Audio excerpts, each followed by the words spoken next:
Terima kasih Friendly Sagala dan juru kamera Gerald Dwi Tama dari Rumah Lembang, Jakarta. Kasus dugaan penodaan agama yang menimpa Gubernur DKI Jakarta nonaktif Basuki Cahayapurnama atau Ahok akan dilaksanakan secara terbuka terbatas. Kadif Humas Mabes Polri Irjen Boy Rafli Amar menyatakan pihak polisi memperbolehkan media untuk meliput pada saat pembukaan gelar perkara hanya selama 2 menit.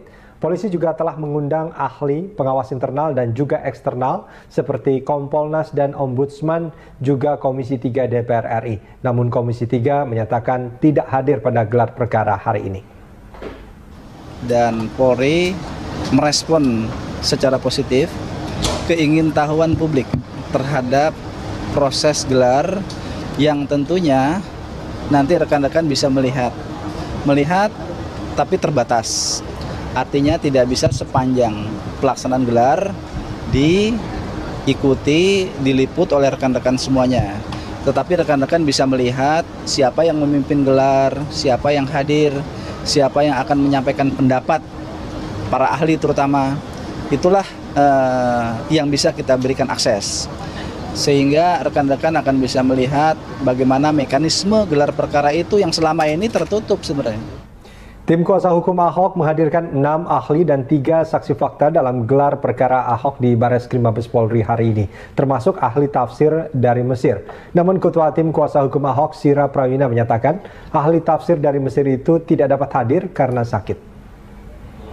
Tim kuasa hukum memperoleh beberapa masukan dari rekan-rekan baik di tim sukses maupun yang lainnya untuk memberikan rekomendasi beberapa nama, baik itu ahli pidana, ahli bahasa maupun ahli agama. Nah, salah satunya muncul ahli tafsir agama yang dari Mesir. Sampai tadi malam setelah kami selesai rapat, kami belum pernah membangun komunikasi langsung karena prosesnya yang dibangun itu oleh kawan-kawan tim kampanye. Tim sukses itu usulan. Nah, untuk itu saya meminta konfirmasi bahwa beliau tidak bisa hadir karena alasan keluarga sakit, sehingga kami juga tidak memutuskan soal itu karena proses untuk pemeriksaan para ahli sudah dicoba. Tim kuasa hukum pelapor Ahok yakin akan menjadi tersangka dalam kasus dugaan penodaan terhadap agama. Keyakinan itu berdasarkan keterangan para saksi termasuk 7 ahli yang telah memberikan keterangan kepada Barreskrim Polri. Kami meyakini bahwa gelar perkara ini akan berlaku secara baik dan objektif, dan kami melapor dari hasil yang kami dapatkan selama ahli-ahli kami diperiksa, kami meyakini bahwa ini akan menjadi tersangka. Kami sangat meyakini itu, karena ahli yang kami telah hadirkan adalah ahli-ahli yang sangat kompeten di bidang bahasa, di bidang agama, dan di bidang hukum. Oleh karena itu kami hadir ke sini hanya akan menyaksikan pemaparan dari penyidik, dan kami yakin penyidik akan menghasilkan suatu hasil yang baik buat kita semua dan baik juga buat umat. Makasih. Ya, dan saat ini sudah tersambung melalui telepon Akbar Faisal dari Komisi 3 DPR RI. Selamat pagi, Bang Akbar. Selamat pagi. Bang Akbar, dengan Rudi di sini, Bang, ya. Di studio juga ada Abdul Fikar Hajar, pakar hukum pidana dari Universitas Trisakti. Bang Akbar, ini kalau kita melihat apa yang terjadi pada hari ini menjadi perhatian publik. Komisi 3 DPR juga sebetulnya, koreksi kalau saya salah, juga diundang oleh Polri untuk hadir pada gelar perkara hari ini. Ya, betul. Kita diundang juga oleh Barreskrim. Sebenarnya kami tentu saja menghormati saja ya undangan itu, tetapi kami berpikir, setidaknya saya berpikir bahwa biarkanlah teman-teman kepolisian untuk bekerja. Kami percaya bahwa kepolisian akan berada pada level yang seharusnya.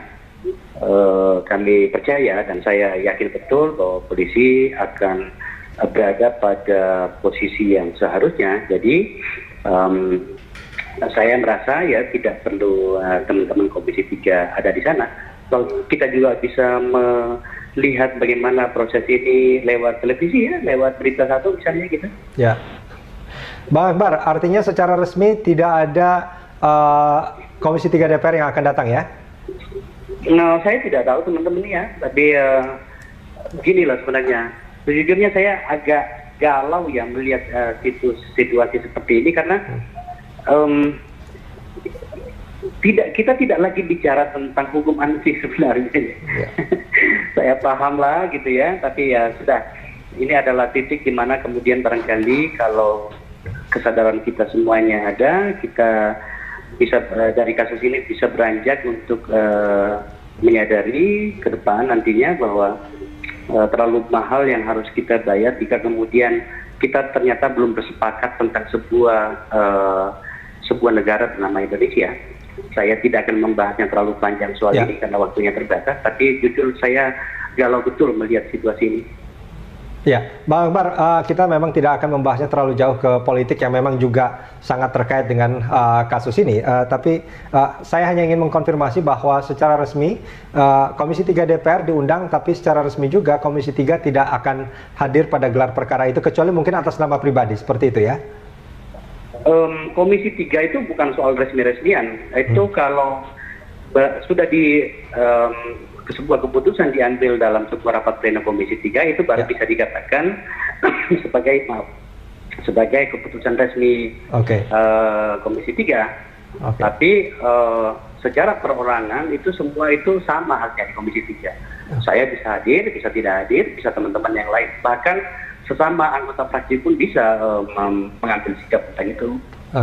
Bang Akbar, melihat kasus yang melibatkan gubernur petahana ini, bagaimana Anda melihatnya?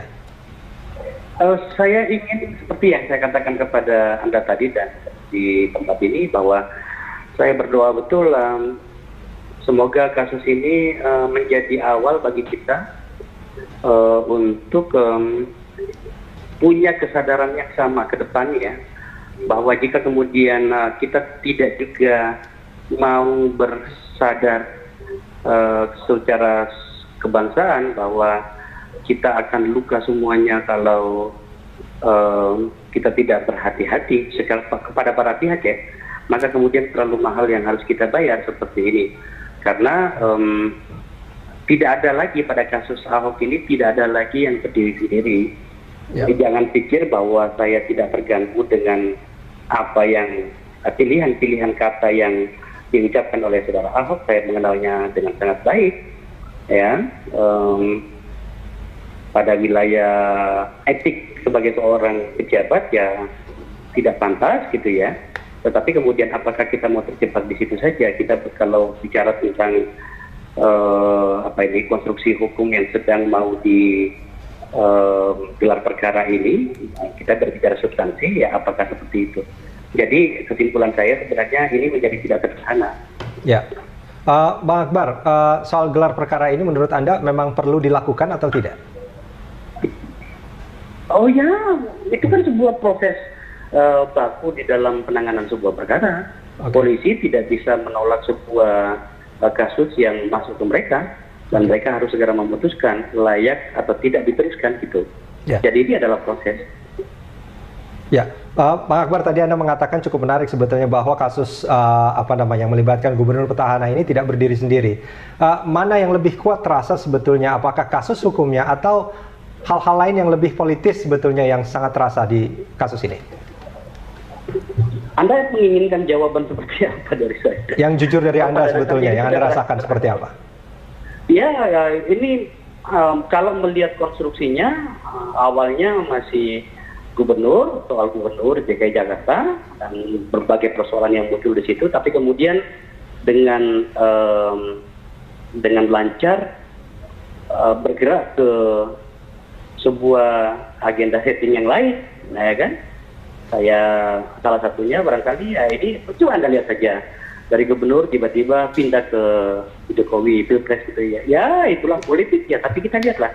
Nah pada titik itu kemudian kita harusnya tiba pada sebuah kesimpulan bahwa, nah kalau hukum bergerak pada sumbunya maka saya rasa tidak perlu ada keriuhan-keriuhan yang berlebihan gitu. Bahwa politik itu ya, tetapi kemudian kearifan-kearifan juga harus mengikutinya. Oke. Baik, Bang Akbar Faisal, terima kasih banyak sudah bergabung bersama kami di Breaking News Berita 1 News Channel. Dan Breaking News masih akan kembali usai jeda.